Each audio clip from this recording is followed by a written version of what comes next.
যারা ফ্রিল্যান্সিং শুরু করতে চান তাদের জন্য এই ভিডিওটি অনেক বেশি গুরুত্বপূর্ণ। চলো একটি গল্প দিয়ে শুরু করা যাক। একদিন একটি সুন্দরী মেয়ে রাস্তা দিয়ে হেঁটে যাচ্ছিল। পাশ থেকে একটি ছেলে দৌড়ে এসে মেয়েটির সামনে এসে দাঁড়ালো এবং বলতে লাগলো, আমি তোমাকে ভালোবাসি। এটা শোনা মাত্রই মেয়েটি বলল, দেখো আমার পিছনে আমার ছোট বোন আসছে, ও আমার থেকেও বেশি সুন্দরী। তৎক্ষণাৎ ছেলেটি দৌড়ে পিছনে গেল এবং আশেপাশে খুঁজতে লাগলো। ছেলেটি কাউকেই পেল না।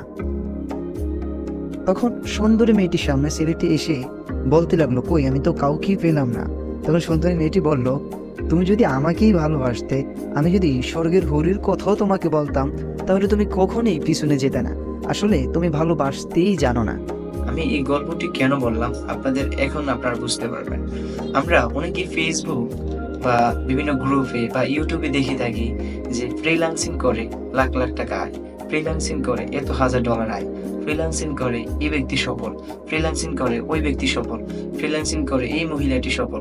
এগুলি দেখে দেখে দেখে দেখে আমরা ভাবতেছি যে খুব ইজি হয়তো বা খুব সহজ, এরকম আমরা ভাবি। আমরা ওই আকর্ষণকে ফলো করে ফেসবুকে এসে আমরা ফ্রিল্যান্সিং শেখার জন্য বিভিন্ন আইটিতে ভর্তি হই বা বিভিন্ন ইউটিউব ভিডিও দেখে ভর্তি হই, আমরা পরে ফেইলার হই। আমি আজকের ভিডিওতে আপনাদেরকে কয়েকটি টপিক বলবো। ফ্রিল্যান্সিং শুরু করতে গেলে কি কি বিষয়গুলো আপনাদের জানা উচিত এবং আপনার কি কি বিষয়গুলো মাথায় রাখতে হবে। ফার্স্ট অফ অল যে বিষয়টা আপনার মাথায় রাখতে হবে সেটা হচ্ছে যে আপনার মাইন্ডসেট। আপনি কি শিখবেন? আপনি একটা স্কিল শিখবেন এবং আপনাকে একটা ক্লায়েন্ট আপনাকে তখনই ভ্যালু দিবে যখন আপনার ভিতরে স্কিল থাকবে, যখন আপনি প্রপার ওয়েতে একটা স্পেসিফিক কোন একটা স্কিল এক্সপার্ট হবেন। এক্সাম্পল দিয়ে বোঝাই, ধরেন আপনি এসইওতে এক্সপার্ট কিংবা অ্যাডস ক্যাম্পেইনে আপনি এক্সপার্ট। যখন আপনি একটা স্পেসিফিক একটা ক্লায়েন্টকে আপনি বলতে পারবেন যে আমি তোমার ওয়েবসাইটের এসইও করে দিতে পারবো, তুমি আমাকে কাজটি দিতে পারবো। যখন এই বিষয়টা আপনি ক্লিয়ারলি বলতে পারবেন তখন আপনি একটা ক্লায়েন্ট থেকে কাজ পাবেন। ফার্স্ট স্টেপ গেল আপনার মাইন্ডসেট এবং কাজ পাওয়ার বিষয়টা, এবং সেকেন্ড স্টেপ হচ্ছে আপনার একটা নিশ। তো আপনার একটা নিশ আপনার সিলেকশন করা, যে আপনি কোন নিশটি নিয়ে কাজ করবেন, আপনি কি নিয়ে কাজ করবেন। বর্তমানে তো অনেক সেক্টর আছে ফ্রিল্যান্সিং এ, ওয়েব ডেভেলপমেন্ট আছে, গ্রাফিক ডিজাইন আছে, ডিজিটাল মার্কেটিং আছে। এবার আপনার অ্যানালাইসিস করতে হবে কোনটি ডিমান্ড খুব বেশি ভালো এবং কোনটি শিখলে আপনার প্রপার ওয়েতে একটি কাজ পাওয়ার সম্ভাবনা থাকবে। থার্ড স্টেপ হচ্ছে, এবং এটি খুব বেশি ইম্পর্টেন্ট কেন বলতেছি, এটির উপরে অনেক মানুষের ডিপেন্ড করে সে কতটুকু শিখবে।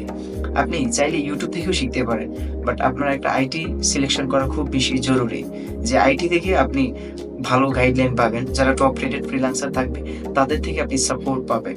আপনি এই জিনিসটা সিলেকশন করবেন কোন আইটি থেকে আপনি শিখবেন এবং কোন আইটি গুলো খুব বেশি ভালো প্রফেশনাল, যাদের থেকে সাকসেস রেশিও খুব বেশি ভালো। আপনি অ্যানালাইসিস করবেন মার্কেটে কোন আইটি থেকে শিখলে আপনার সবচেয়ে বেশি ভালো হবে। একেবারে সবার শেষে যে বিষয়টা বলতে চাই সেটি হচ্ছে যে আপনি 5 থেকে 6 মাস কিংবা 1 বছরের একটি গোল নিয়ে আপনি নামেন এবং 1 বছর শুধু শিখবেন। এখানে ইনকামের ধান্দা আপনার মাথাতে কখনই আনা যাবে না। ইনকামের ধান্দা আপনার মাথাতে কখনই আনা যাবে না। ফ্রিল্যান্সিং কোনো আলাদিনের চেরাগ না যে আপনি চাইলেই আপনার আপনি যেকোনো একটা কোর্সে ইনরোল করছেন আপনার ইনকাম শুরু হয়ে গেল। বিষয়টা এরকম না। আপনার স্কিল শিখতে হবে। আপনার 1 বছর সময় নিয়ে আপনার স্কিল শিখতে হবে। স্কিল শিখার পর তারপরে আপনি ইনকাম পাওয়ার আপনার একটা লাইন থাকবে, বা কাজ কিভাবে পাবেন ওইগুলো আপনার অনেক বিস্তারিত কথা। আপনাদেরকে আমি জাস্ট বেসিকটা বুঝাইতে চাইলাম। ভালো থাকবেন সবাই। আসসালামু আলাইকুম।